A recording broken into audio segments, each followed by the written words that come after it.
भारतीय नौसेना के जहाज चीता, गुलदार और कुंभीर को राष्ट्र को 4 दशकों की शानदार सेवा प्रदान करने के बाद 12 जनवरी 2024 को सेवा मुक्त कर दिया गया।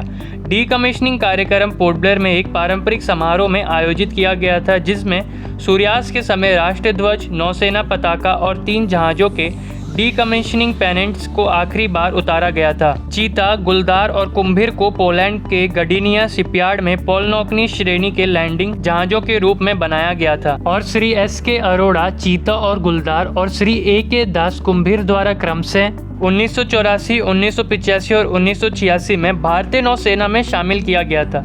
पोलैंड में भारत के तत्कालीन राजदूत तीनों जहाज़ों के कमांडिंग ऑफिसर क्रमशः CDR V.B. Mishra, lieutenant commander S K. Singh और लेफ्टिनेंट कमांडर J. बनर्जी थे। अपने प्रारंभिक वर्षों के दौरान चीता कुछ समय के लिए कोच्चि और चेन्नई में स्थित थी और कुंभीर और गुलदार विशाखापट्टनम में थे। बाद में जहाज़ों को अंडमान और निकोबार कमान में फिर से तैनात किया गया, जहां उन्होंने सेवा मुक्त होने तक सेवा की।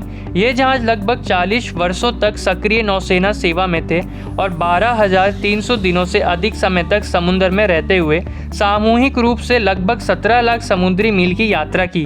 अंडमान और निकोबार कमान के उभयचर प्लेटफॉर्मों के रूप में इन जहाज़ों ने तट पर सेना के जवानों को उतारने के लिए 1300 से अधिक समुद्र तट संचालन किए हैं। अपनी शानदार यात्राओं के दौरान इन जहाज़ों ने कई समुद्री सुरक्षा मिशनों और मानवीय सहायता और आपदा राहत कार्यों में भाग लिया।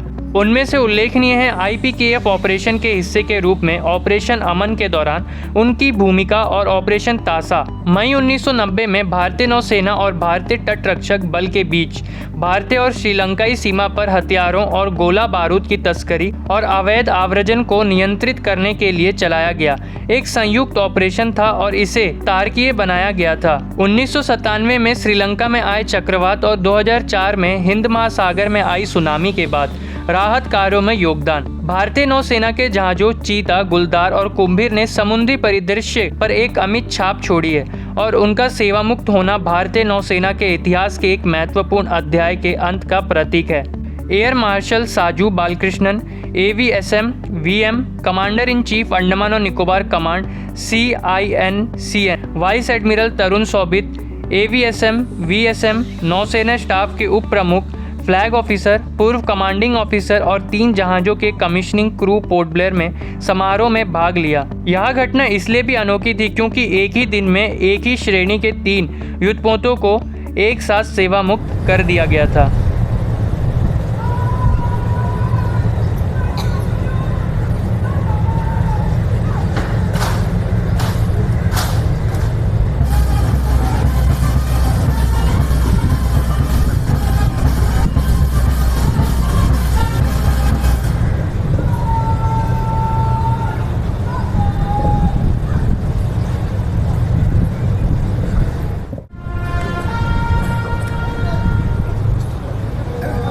Ladies and gentlemen, we now await the arrival of our chief guest, Air Marshal Sajju Balakrishnan, Athi-Vishisht Seva Medal, Vayu Sena Medal, Commander-in-Chief, Andaman and Nicobar Command। देवियों और सज्जनों, अब हम हमारे मुख्य अतिथि एयर मार्शल साजू बालाकृष्णन, अति विशिष्ट सेवा मेडल, वायु सेना medal, commander in chief Andaman और निकोबार कमांड के आगमन की प्रतीक्षा कर रहे हैं।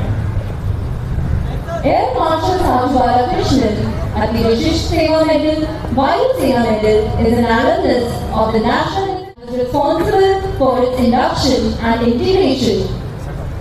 He was Air Officer commanding 32 Wing in 2013 till 2014. Sea routes and projecting maritime influence. These vessels, designed for amphibious operations, were deemed essential for enhancing the command's rapid deployment and mobility. The LSTM ships played a pivotal role of our future to come. Today is indeed a momentous day, not only in the history of Indian Navy, but also for the ANC. Because as we bid adieu to 3 stalwart ships of Chita, Guldar, and Kumbhi, Infrastructure and capabilities commensurate with the fledgling interest of the nation. Andaman और Nicobar command भारतीय सशस्त्र बलों की एकमात्र त्रिसेवा command है। अपने वर्तमान अवतार में एएनसी की स्थापना 2001 में फोर्ट्रेस अंडमान यानी कि फोर्ट्रैन के नाम से की गई थी। While from now, we will witness the solemn moment of the decommissioning ceremony, that is, the lowering of the naval ensign. All personnel in uniform are requested to salute with the commencement of the first note of sunset.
Andaman Nicobar की हर तरह की खबरें पाने के लिए आपके अपने channel Andaman live news को सब्सक्राइब करो, इस वीडियो को लाइक और शेयर करें।